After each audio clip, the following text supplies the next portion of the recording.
Sorry, buddy. Okay. We're My back. fault. And with that, Dwayne, if you do the invocation. Lord, we thank you for this day, God. We thank you for your mercy. We thank you for your grace, God. We ask you to watch over our meeting list, make decisions with the best interests of our children, God, for our teachers, God, our staff, God. And I ask you to watch over us and just bless our county, Lord, and just slow this thing down a little bit. Give some people some wisdom, Lord. Just bless us. We ask you to do it in Jesus' name we pray. Amen. Please stand for the Pledge of Allegiance. I pledge allegiance to the flag of the United States of America, for which it stands, one nation, indivisible. liberty and justice for all. So, the echo was hard to handle. Couple seconds behind. Okay. We're not mic'd up. I'm sorry.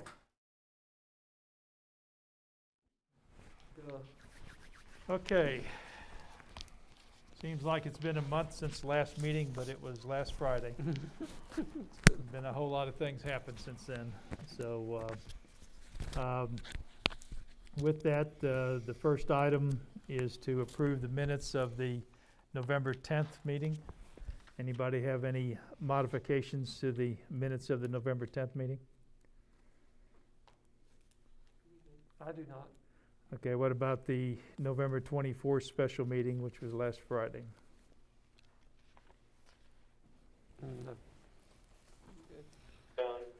Okay, if I could have a motion to approve the minutes?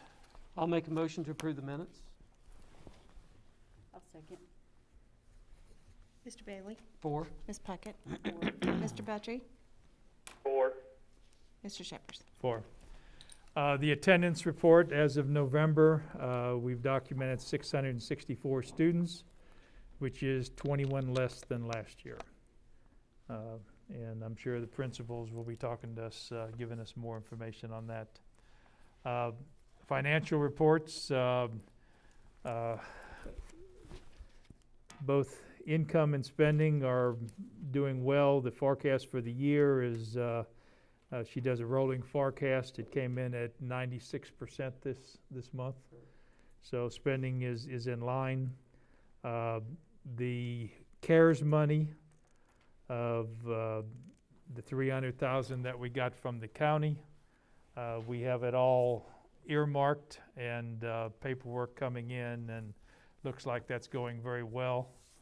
And hopefully we'll have some long-term benefits as well as short-term benefits from that. Next item is return to school.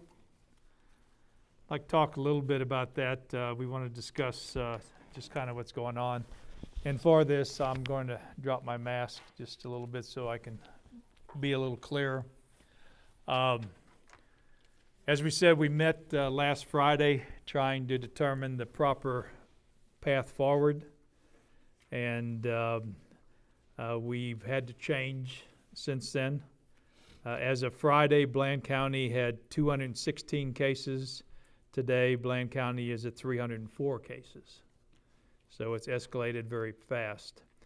I want you to know from the board standpoint, yesterday was really a sad day for us because we feel that it's our responsibility to provide a good education in the county, and we know that the virtual education is not the same quality as in-school education. So, you know, we hated to have to make this decision, but I want everybody to understand exactly how it was made. You know, we've all gotten a lot of input from citizens, some to stay in, some to, you know, go virtual. But that's, you know, while we take that very seriously, that's not how the decisions are made. Back when discussions were taking place as to what this school year was going to look like, various protocols were put in place. And those protocols started out with the hybrid learning that we did, with certain things that had to be met in order to go to in-house learning. But there was also things in those protocols that said if these things happen, we have to go virtual. And we've worked very closely with the health department. Mr. Mead talks to them almost constantly, and especially in the last few days, and multiple levels in the health department. And I have to say that they've done a marvelous job working with us. But the data basically said that, looking at the protocols in place, that it was time to go to remote learning. And really what the definition of why we went to remote learning and what the protocol was that the protocol called that when Bland County Public Schools became a source of infection, the schools would be moved to virtual. And as of yesterday, we found out, because of various cases, that we were a potential source of infection. So that was the decision, and the only question in the thing was, could we have kept the high school open?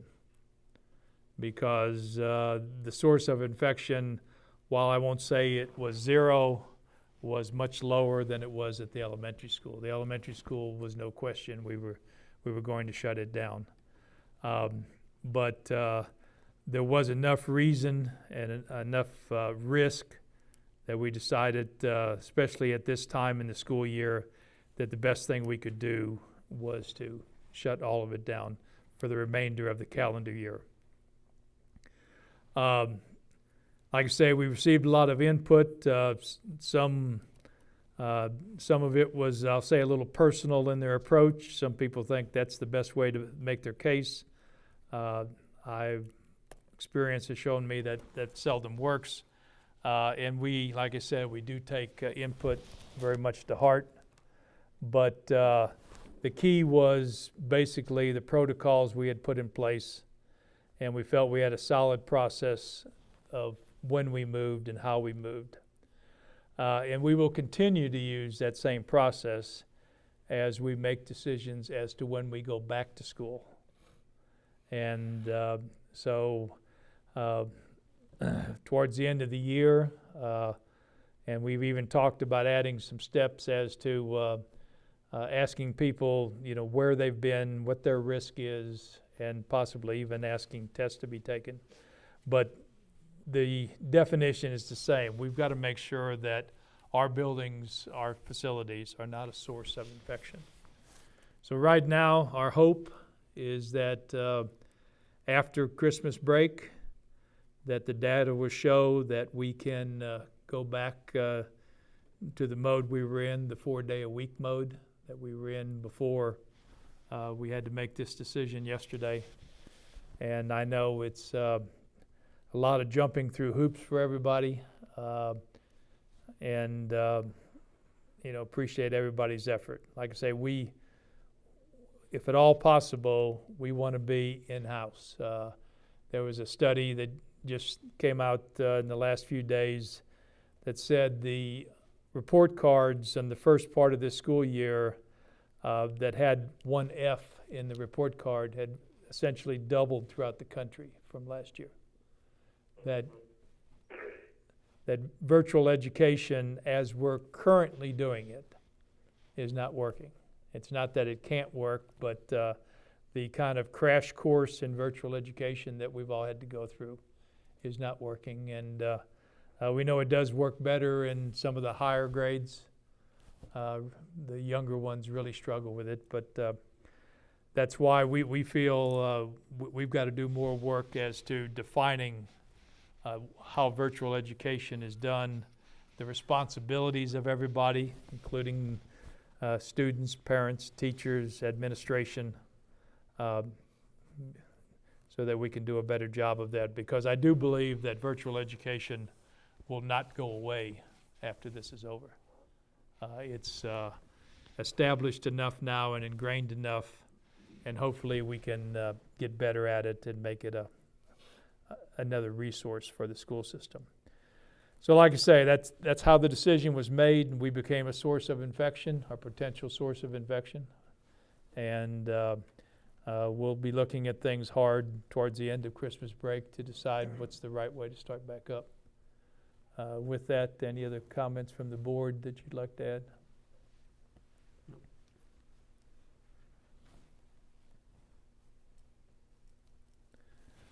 Okay, principals, let's start with elementary.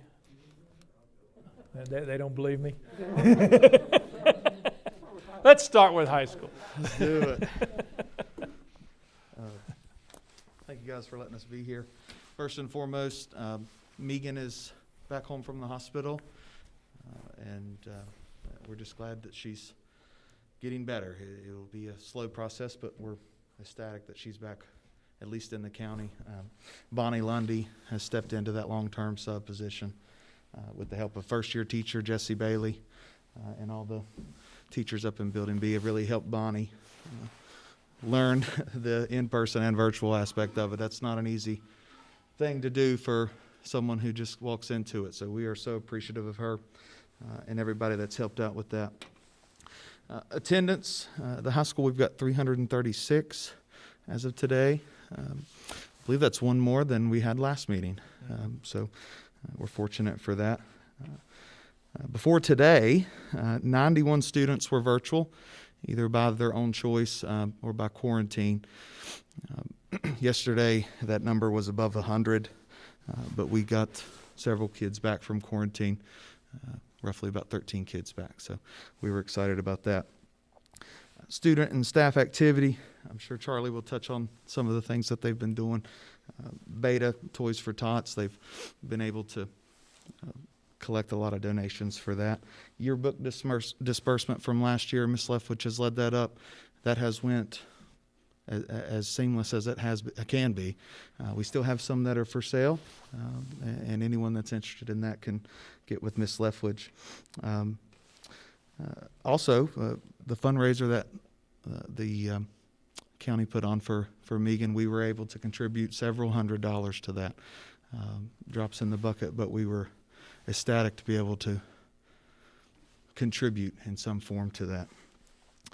Extracurriculars and athletics, of course, those are on hold now, but before today, MAC was gearing up, led by Ashley Sexton. We had some new faces in that MAC department. Joe Shirey, Brooke Hall are taking over Megan's positions in English and social studies, and Ricky Blevins will be our new math MAC coach. Robotics has a new home near the newly furnished band room. Miss Carter's old drama room is now our robotics room. Marilyn Fortner and Ruth Ann Cole have been leading that and holding practices, of course, until today.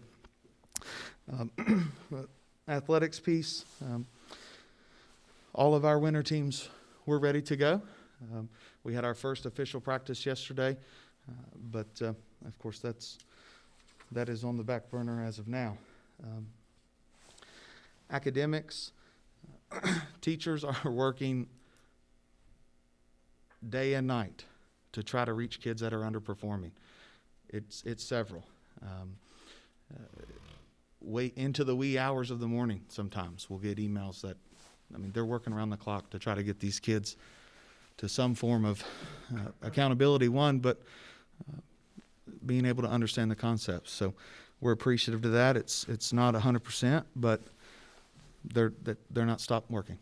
It's really amazing what they're doing. The last 8 days here, into next week, we had exams scheduled.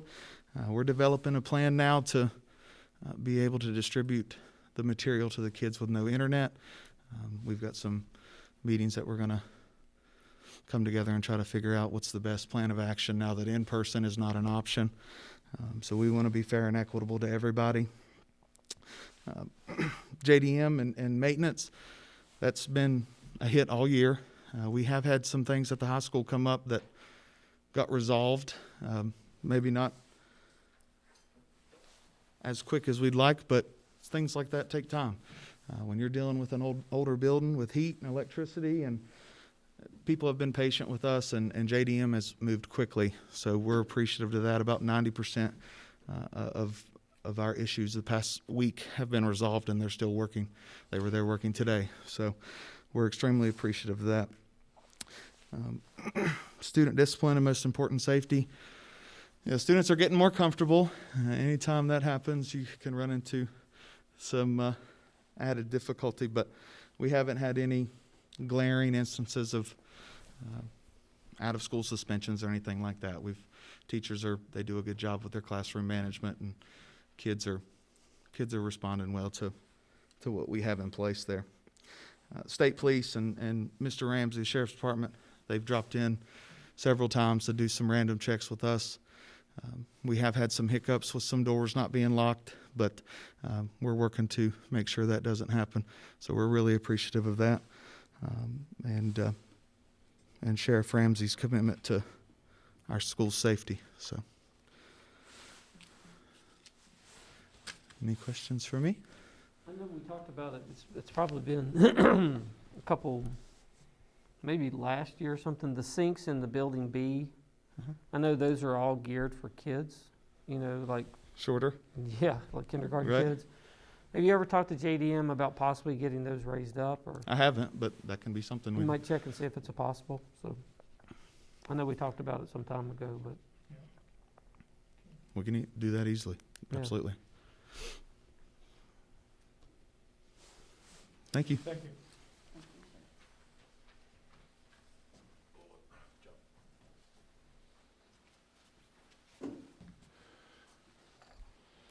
Good evening. Greetings from the faculty, staff, and students at Blaine County Elementary School. What I planned to talk about yesterday morning has sort of changed since then. So, still adjusting those notes as I go, but definitely a change of course going into the end of the semester, where we had a lot of celebrations about a successful first semester, which it still has been. It just looks very different right now. And the idea of getting some assessments done prior to going into the winter break, we could sort of assess to see where our students were with the instruction that's taken place, specifically those who were in person learning at that point. Changes lots of things for my faculty at this point. We were going into last week, specifically Thursday and Friday, with a silver lining related to COVID, because we were getting excellent communication from our families if they had concerns. And that's a piece I continued to reiterate to Mr. Mead last week, is that, when a family has a concern and we have a concern, that communication is solid. And then with the health department's assistance, we were able to fill in any gaps and get those taken care of pretty quickly. Basically, a very small situation where if you don't know you're sick, you don't know you're sick. And that can very quickly impact a lot of people, 337 students, in fact, very quickly. And so from where we were yesterday morning to where we were today, things look very different. And it's a frustrating process, especially for our faculty who have a lot of ambition moving into these last 2 weeks before break. But we're kind of working through that. I'll be able to speak with them tomorrow and the day after to kind of get some of that instruction set. But those major concerns, the bulk of the contact tracing, we've assisted Virginia Department of Health in getting some of that completed. We have pretty good rapport with our families, so I'm able to go through that. Have not been able to share all that information with our faculty for several reasons. One, these are HIPAA situations. So while it may be known for some folks where that initial concern came up, sharing that with contact with everybody else is really nobody else's business except for those who were in contact. So I spent the majority of the day touching base with faculty via email and then calling a whole bunch of families in the community. And they were very responsive to that. Ms. Webb at the health department was very receptive to what we were doing to get those concerns shared.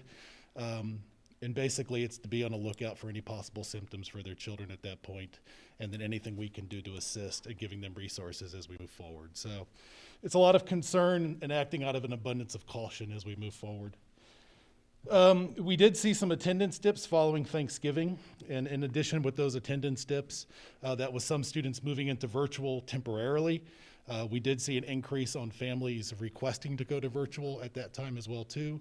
I think they were monitoring the numbers themselves and what they were comfortable with. It was nice to be able to have that option for them as they move forward. I really would like to commend the health department for their assistance as we move through this and as we continue. I've talked to them twice today, in addition, that we are able to kind of follow up and fill in any gaps to keep both our faculty and students and community safe. Instruction moving forward is obviously the challenging part, and now that we're able to put some of the concerns with contacting folks past us and move forward, and the bulk of that is completed, those are the discussions I'll start having with my faculty about how do we transition, because this will look nothing like, and the expectations will be nothing like what they were last spring. This is new instruction. This is not remediation, reteaching pieces. This is new content. And although we're at the end of the semester and that we can sort of keep some of that in place, we still have a pretty ambitious pacing to keep moving forward as we move into next January, and not necessarily knowing our timeline or the situation for cases in the county. We need to continue to be ambitious as we go through our instruction. The Wagner project is actually moving forward. Was able to confirm with the group for the sound system that they will still honor the quote. And so I'm going to try to get them in as quickly as possible to start moving forward and look at some of the other pieces that can be taken care of within. What's that? Could they do that over the Christmas They've shutdown? not confirmed that yet. They just wanted to talk money first, and then we'll talk timeline. Okay. So, but we at least got a response back from them after the holiday. And then once again, maintenance and custodial has been ideal for us. We've had some changes in personnel, just for the way life is at times. And new folks coming in and learning the ropes. There've been some hiccups, but that's nothing that can't be taught. They support each other, and we support them, and they're able to support our students and faculty. So where we have concerns, we take care of those very quickly and are able to move forward. So it's worked really well for us. Any other additional questions? With the schools being closed, it actually gives flexibility for the projects we were doing in the cafeteria and the kitchen. Have they contacted you about getting keys to They did call, yes. They did call. I'm comfortable with them if you can give them some kind of access. Hopefully, I mean, their goal is to have all this done before the first of the year. Okay. So specifically cafeteria, correct? Cafeteria, kitchen, and, as far as the auxiliary building, they somewhat have to coordinate with the other construction going on Yeah. there, but those projects, yes. Okay. We still have faculty, staff in the building and our health protocols. So when I talked to them today, I said that's going to be our biggest hiccup. Coming and going is not a thing that exists anymore. Right. So we do have some gatekeeping to take care of there, but they will have access to the building without a problem. I think the cafeteria will be easy. The kitchen might be a little tougher what they've got to do in there, but main thing, as long as, we're working together with them. We put in air filtration units, some high-tech stuff here in this building because of problems that we knew existed in this building, and hopefully we'll get some good responses from that. Can't you breathe that fresh air? Gosh. Take a deep breath. Mine's still there. Right. Okay, thank you. Thank you. Thanks, sir. Do we have anything from Ms. Tate? Denise sent this to me this evening. She says, we have had 12 help desk tickets, 11 from internal and 1 external ticket, ranging from internet issues, Chromebook will not power on, software not working, needs updating, Chromebook battery issues, projector bulb and cable replaced. Most tickets are complete. Waiting on parts for Chromebooks needing repair. Students are issued a loaner Chromebook while theirs is being repaired. Mr. Meade and I attended a Zoom meeting November 19th with the folks with Bland Pulaski Broadband Assessment to get an understanding of our current internet needs. Per Dr. Workman, as of December 4th, Bland County had 644 online survey responses, and we're hoping to get 700 by Monday. Would be about 20% of the households in Bland County. This far exceeds the response rate goal of 100 participants. She goes on to say, I've been working with Laura on December 1st child count report due on Friday, and I have been working on the master schedule collection and the IPAL report, which is due in January. Okay, Ms. Radford?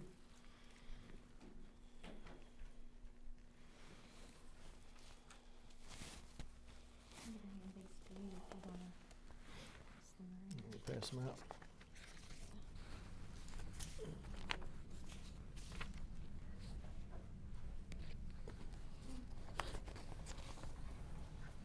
Whoop, stop.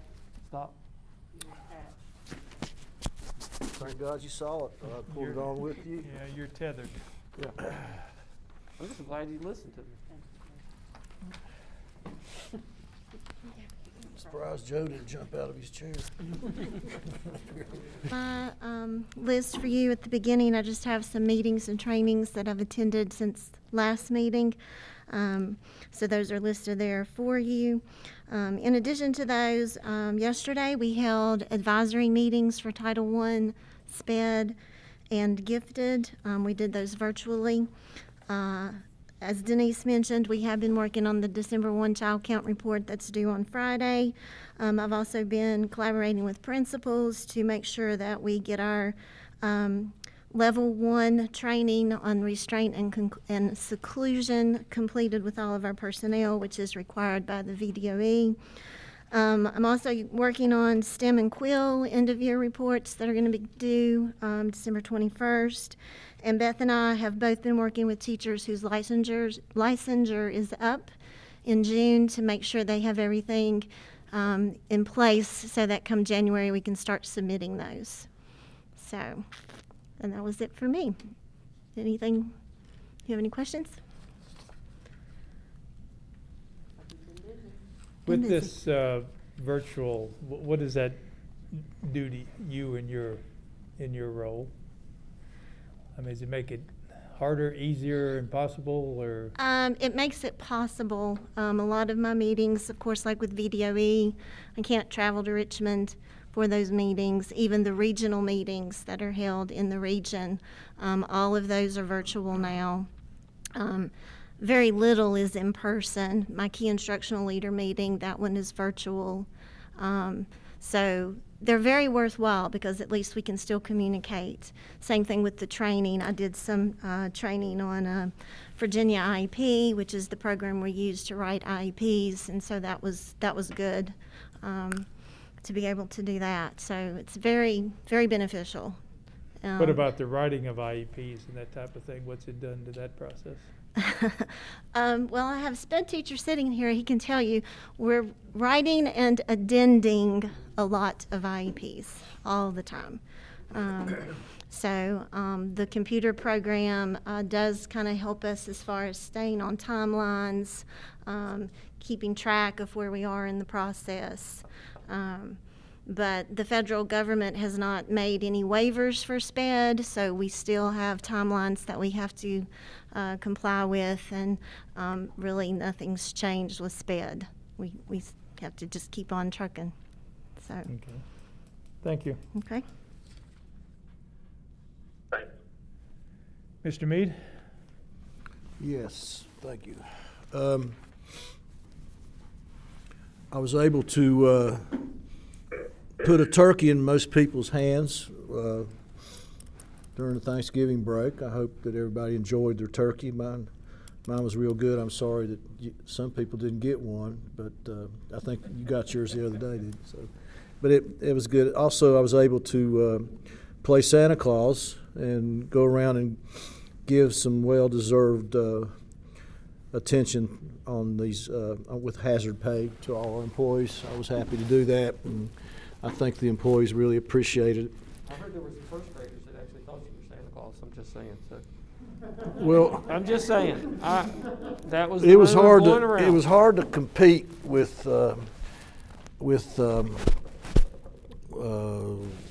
Pam. She had a hat on, and I had a little hat on too, but she could push a button on her hat and it would jump straight up. So the only thing I missed is that I don't have the beard, Dwayne. I've got everything else, the gut and everything, but I think Santa might have had hair too. I don't know. Report from Miss Sarver. She is our nutritional expert here. She's also heads up the Meals on Wheels, which we'll be out and about tomorrow delivering meals. She said our cafeterias at both schools are still showing an increase in participation with the free breakfast and lunch meals for the month of November. Just a reminder that breakfast and lunch will remain free for the remainder of the 2021 school year. And that's a big positive right there for us. Although the decision was made to change to virtual learning yesterday, the school nutrition department will continue to serve our children. We will continue to deliver meals to the children of Bland County ages 18 and under. We will be delivering from 10 a.m. to 1 p.m. tomorrow, Wednesday 10th, and on Wednesday, December 16th. We will not deliver meals during the Christmas break. We'll resume deliveries on Wednesday, January the 6th. If you are already receiving delivered meals, no need to take any action. If you'd like to sign your child up for this program, please email Kelly at ksarver@bland.k12.va.us or call her at 276-688-3361. For everyone's protection, we are asking that if you are signed up to receive meals, to please put a cooler or a basket outside your home for us to put the food in. She would like to thank the cafeteria staff for preparing and packaging meal boxes for the kids, and thanks to the bus drivers for delivering the food. Also, thanks to the family for allowing us to serve your children. So that's from Meals on Wheels report, and Kelly. I received a letter from Mount Rogers. I can tell you, in our health district, we have 8 school systems. And right now, 7 of them are on full virtual. And with no athletics, we do have 1 that's still in person, but they only have 4 current cases. So that's where we are right now as far as our health district. I would like to take a moment for us to remember Becky Umberger and Kathy Muncie. Becky's dad, Mr. J.P. Muncie, passed away, and that's also Kathy Muncie's father-in-law. So please remember them today in your thoughts and prayers. I also would like to chip in with JDM. I continue to be very pleased with their work. They're very easy to work with. I will speak to John hopefully tomorrow about the sinks to see if we can do anything maybe over the holidays with them. Also, I'd like to have a shout out for our principals. They have worked extremely hard. Just like the office here, the principals, administration, we have worked long hours, and I appreciate it. It doesn't go unnoticed. Yesterday was a tough day, as tough as I've had. Ms. Parker stayed right with me. She worked right alongside with me. We got out of here maybe, 7 o'clock, but I want to give her a big shout out, because without her, I wouldn't have made it through yesterday, I don't think. So thank you, Lenore. I appreciate it. That's all I have, sir. Pleased to have our student representative. So Charlie, if you'd like to tell us what this school year's like. Make some changes, but yeah, it's inevitable to get through what we have to do. I talked to most of the students regarding the recent decision, and they understand that it's in the best interest for everyone that decision had to take place, and also looking at the bigger picture of how the students' families would be affected if we were to continue in person. With that said, communication is important to make sure that teachers and students are working as one, so that way they can ensure the drop of failing grades does not happen, or we minimize as much as possible. This goes out for anyone watching, and teens, that Virginia 4-H is holding a virtual teen summit.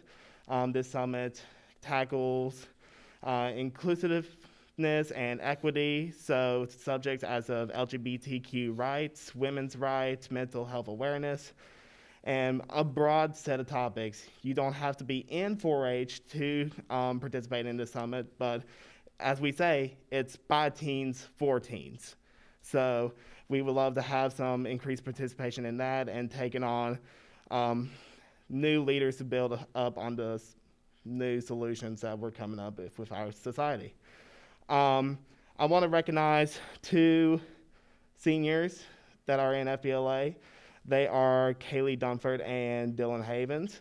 they participated in the virtual business finance and management. So with the round 1 being concluded, Kaylee placed 2nd overall in the state and 25th overall nationally.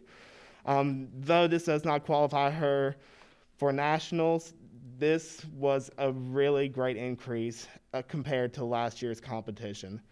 And that profits increased up by like $300,000 in the simulation world. So we're really proud of what she's learned through that experience. And as opposed to the personal finance side, this is the first time we've had a student compete in that area. So Dylan Havens also got 2nd overall in the state, 295th overall nationally, but we're learning about the quirks of the personal finance simulation. I participated in the VSBA virtual conference. I think that was before we got out for Thanksgiving. And I'd just like to say amazing, because a lot of the student representatives across the Commonwealth are dealing with similar situations, and I guess you could say we're tackling the similar problems throughout with COVID, including everybody, making sure that we have an increase in participation. And it's really great to actually build those connections and understand the viewpoints from like Hampton Cities, Fairfax, Goochland, all those other great counties. The only thing I have left to say is with graduation coming up, I'm working on an application for student representative candidates. So I'm having a couple of teachers review that application, making sure it's ready to go out once the 2nd semester starts. And we'll see where it goes from there. So thank you. Thank you. Appreciate the update. Okay, the next item is public comment. I think the first letter probably came in before we went virtual, so but I'll read it anyway, and just understanding that this letter is before the decision was made. Good afternoon. I wanted to reach out to the board members to voice some concerns that I have about the current in-person learning situation. First, I have so enjoyed having my students back in the classroom, despite initial concerns about all the students being back in the classroom. It has been a difficult road with mask mandates and rising COVID concerns. However, the time I have had with my students has, of course, been rewarding. As COVID cases rise and medical professionals have shared their concerns and advice, I'm convinced that it is no longer in our students' best interest to be in the classroom. We have 8 in-person days, including today, December 7th, before Christmas break. That is 8 days of certain exposure to one another and the risk of contracting COVID from one another. Students, their families, and other community members are at risk of spreading this potentially fatal illness. Any death is devastating, but when the potential of death involves a child, it is all the more overwhelming. For any parent, this is the worst thought imaginable, but as an educator, I cannot fathom losing a student for any reason.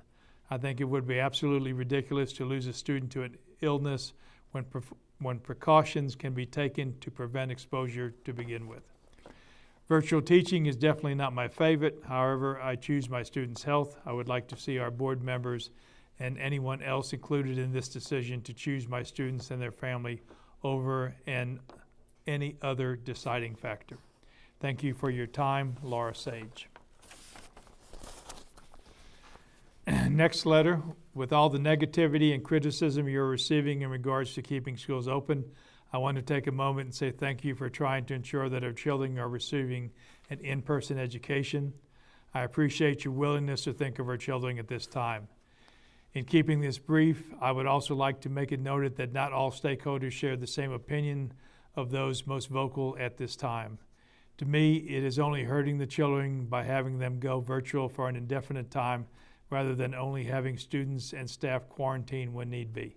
If the need for quarantine arises for my child due to exposure or onset of symptoms, I would much rather have the opportunity to place my child in virtual learning until the health department deems it safe to return to school. Parents that do not wish to have their children in the school setting can simply remain virtual. Again, I appreciate all you do for our children.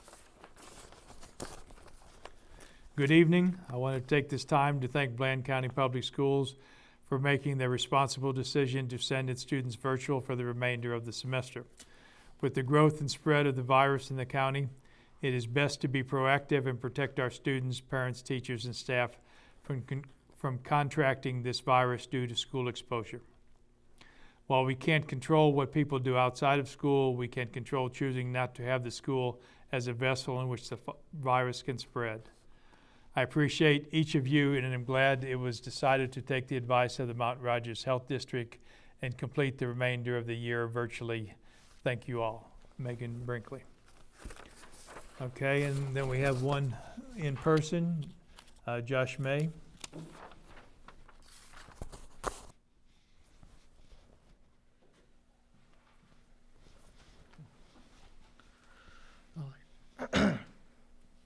Y'all all right?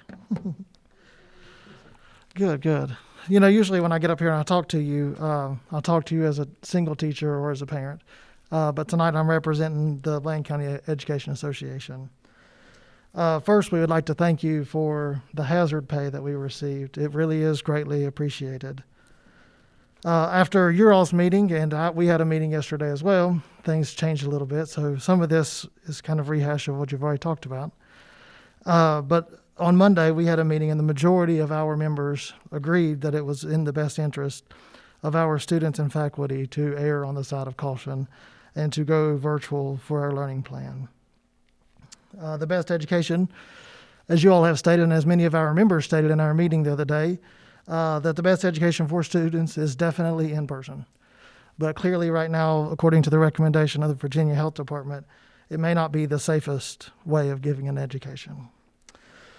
We know that as a community, everyone will step up and do their part as educators, parents, and guardians to make sure that students continue to excel. We ask that everyone do their part to encourage students to work hard, even in these troubling times.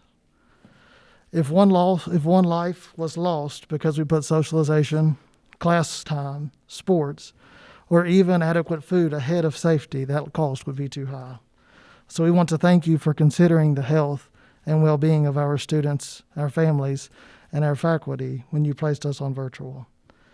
It has been a continuing struggle in the school to get substitutes for our faculty and staff, especially now that several of our faculty have been quarantined. We would like to ask the board to consider moving to virtual until January the 14th.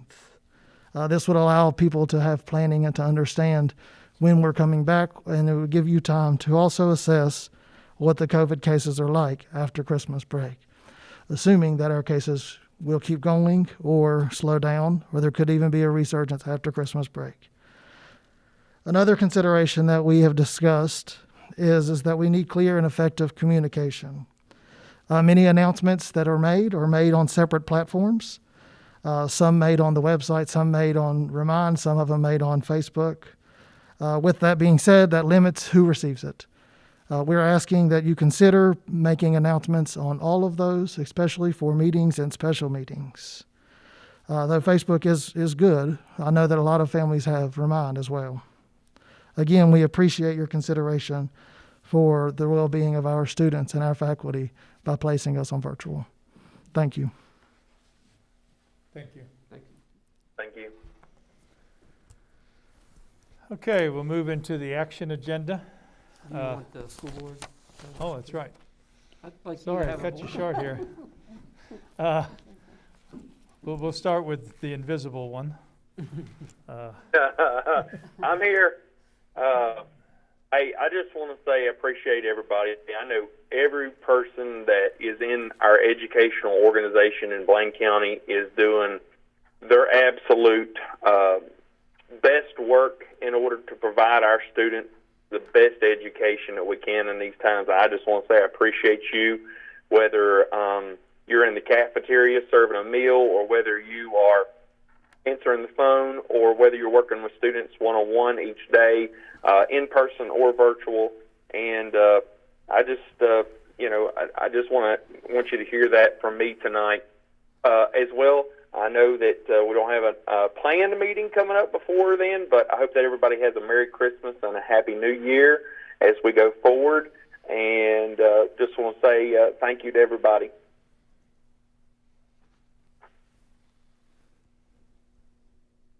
Thank you. Sharon? I just want to say thanks to all the students for all of their hard work. I know they're having to work harder being virtual or whatever, and I know it's hard, and these days are supposed to be the best days of your life. High school days are. So anyway, and I just appreciate all the hard work that you all do, Charlie. It's really nice to see somebody like you. All the teachers for their endless hours, like Mr. Tyler, Mr. Esep said. I mean, it's just that they work endless hours, and it's a thankless job most of the time, but I really appreciate everything that they do. The principals and the secretaries and cafeteria workers, bus drivers, custodians, anybody. It's a hard time, and maybe sometimes we don't make the right decisions, but it's the best we can do. And I want to say I hope everybody has a happy, safe, and healthy holiday season. And thanks again from the bottom of my heart. And just, reiterating everything that was said, appreciate the staff and the principals and the teachers and bus drivers. The decisions we make, we have two stakeholders. We have the kids, but we also have the staff, and those are the two most important people when we make decisions that we think of. So those are the two most important people that we have. So we appreciate everything that they've done. I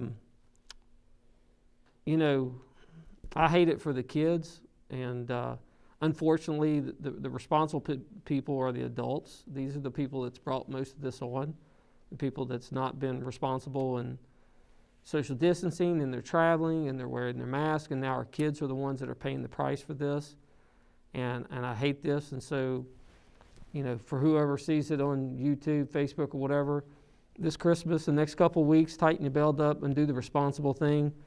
Quit being selfish.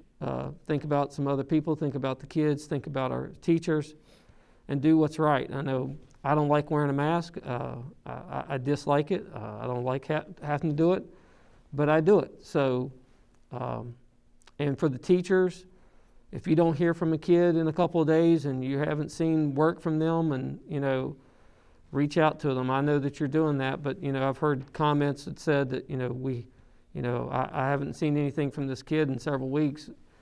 I know that you're trying and they're doing, but next 2 weeks are going to be tough for them. I know there's exams, and I appreciate Tyler and talking about they're going to be getting the material to the kids that don't have the internet and stuff. Just do everything you can for the kids, because as Sharon said, this is for especially the high schoolers, this is the best days of their life. These seniors, this is the last go around they have, and we don't want to see them fail. I mean, I've seen too many teachers talk about, we've got kids that are failing that's never failed before. So I know we're doing all we can, but I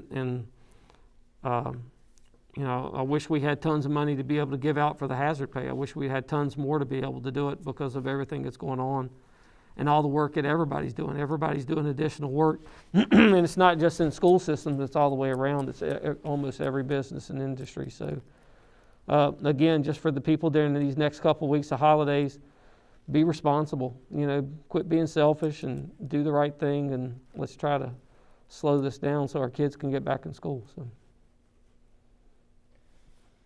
I think the most frustrating thing has been the day-to-day uncertainty. Like I say, it seems like since Friday it's been a month when we talked about things here. And the lack of being able to share things socially. And I think the students are really suffering from that, especially the small students that love to be hugged and, pile up in a pile like a bunch of puppies, So it's been tough on everybody, and it's easy to end up with a short temper or ready to accuse. But like I say, I know everybody's working extremely hard. Everybody's trying to do the best for the students and be safe. And right now, we've got a very scary thing with what's going on at the prison farm because they've got massive infection down there. And, you know, where in most businesses you would say, well, go home and quarantine yourself.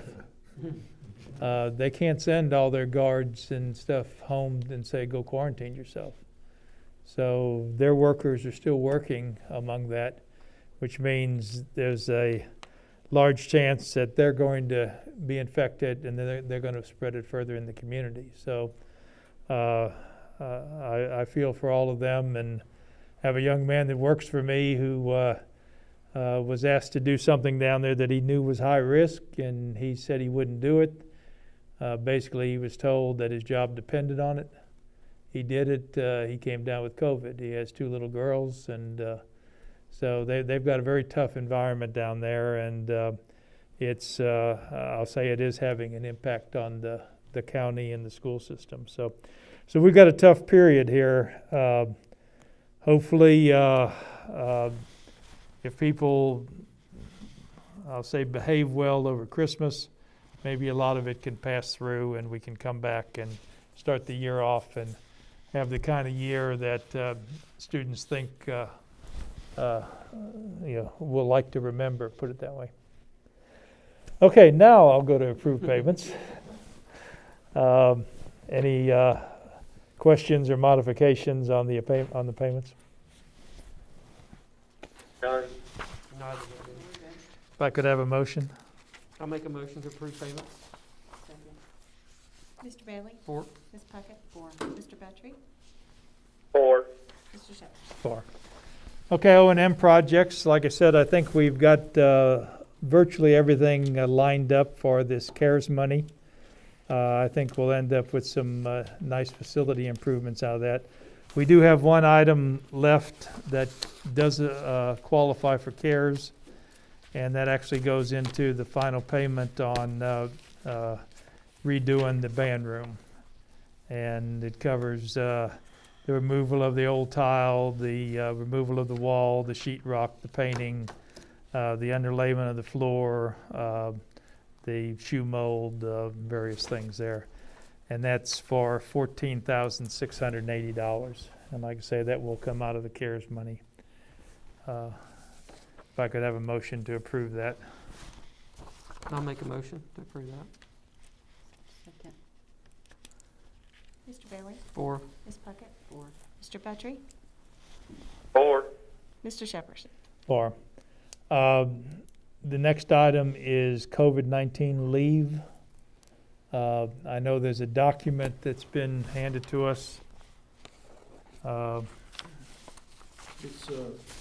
should be a document in your packet that says employee statement for COVID-19 leave, and it's a sick leave protection form. And if you've read over it, we need to have your approval to use these forms when a person has to be quarantined or is out because of the infection. So if you don't have any questions with it, I would recommend we adopt this form. Right now, we have nothing other than we get an email that somebody's out. And it'd be a good paper trail, and it protects the employee and protects us as well. And helps payroll too. And knowing helps what's going payroll, on. yeah. If I could have a motion to approve the form. I'll make a motion to approve the form. Second. 4. 4. 4. 4. Fast. We need to set the date and time for an organizational meeting. While there were no elections this year, we change the assignments every year, or evaluate the assignments. When is the first day of school back per the calendar? Is it the 5th or 4th? 5th. It's the That's 5th. for students, though, in the fourth. Yeah, for students the 5th. It's for, I guess, for teachers the 4th, which is a Monday. Is that right? Do we want to do the Monday? Mr. Chairman, I'd like to do it as soon as possible, even if we have to do it the last week in December. We've got the You seat. have to do your organizational meeting in January, so I would like to do it as that 4th if we could, so we can make some decisions, and if we extend it, or We could celebrate New Year's here and then just do it straight over. Yeah, we could do it Have a on, party. I don't want to do it, it'd have to be New Year's Eve. I don't want to be around people on New Year's Day. I'm good with the 4th. It's usually not that long of a meeting, so. Okay, it probably will be a little longer this year because we'll be looking at. Right, yeah, okay, Probably will have to schedule 2 meetings, Yeah. organizational and a special meeting. right. Okay, let's do both of them on the 4th. Want to do organizational at 5 and special at 6? That's good for me. Well, could we do 5, is there organizational, is it gonna last that long? It's gonna last You can- an hour. No, you probably No, do 5 and there's a- 5:30. Yeah, I'd it's say pretty 5. much a form you read, and you Yeah. guys will elect whoever. I think 5 and 5:30 would be fine, would it? That's fine with Unless me. you wanna, is that okay? You might have a big acceptance speech. We have 3 minutes. Yeah, you have 3 minutes is all you're allowed, sorry. Okay, So I'll make a motion that on January the 4th at 5, we have an organizational meeting. And then at 5:30, we have a special meeting. Second. Mr. Bailey? 4? Ms. Puckett? 4. Mr. Buttrey? 4. 4. Mr. Shepherd? Okay, personnel recommendations. In your packet, I think, did you add the retirements in there? It's a separate action. Yeah, Okay, within the recommendations are the 2 long-term subs. yes, that's the personal recommendation. I would like to recommend that we accept the 2 long-term subs that's listed in your packet, but these people won't start until we get back till we restart school, Okay. In-person school or? In-house school. in person. So their basically. contract would start with Yeah. the day we go in-house. Yeah. And then after that, whether we're in-house or not, it continues on, but it Right. starts with the first day in-house. So I'll make a motion to accept the 2 full-time subs, with it being the start date when we start back the in-house school. Second. Mr. Bailey? 4? Ms. Puckett? 4. Mr. Buttrey? 4. Mr. Shepherd? 4. And I think we have 2 retirements being requested. And that effective date for retirement is December 31st, is that right for both of them? Yeah. If I could have a motion for that? I'll make a motion to accept both resignations, retirement. Second. Mr. Second. Bailey? 4. Mr. Buttrey? 4. Ms. Puckett? 4. 4. Okay, that completes the agenda. If I could have a motion to adjourn? I'll make a motion to adjourn. I'll second. Mr. Bailey? 4. Ms. Puckett? 4. Mr. Buttrey? 4. Mr. Shepherd? 4. Thank you, everybody, for coming.